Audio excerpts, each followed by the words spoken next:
Предлогот на вице-премиерот Љупчо Николовски Лидија Димова да биде разрешена од позицијата директор на Националната агенција за европски програми е прифатлив и за премиерот. Тој денеска изјави дека има доволно аргументи таа да биде разрешена од етички причини поради скандалот со злоупотреба на европските пари. Другиот дел е нешто кое што го работат други институции, ние не сме надлежни, а тоа е за евентуална кривична одговорност за незаконско работење, но не би навлегол во тој дел.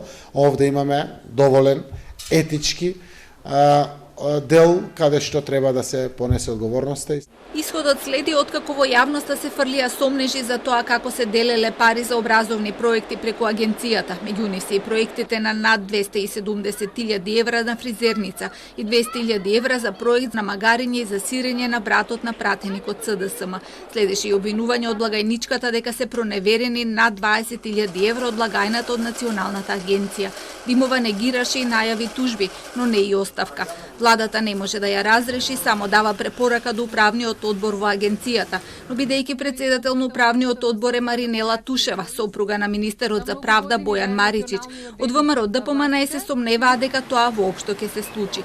Тие денеска изразија сомнеши за проектот 54.000 евра доделени од агенцијата на училиштето Колен Ехтенин од Штип за едукација за туризам на Кипар, во кој прашуваат дали е вмешана и Тушева.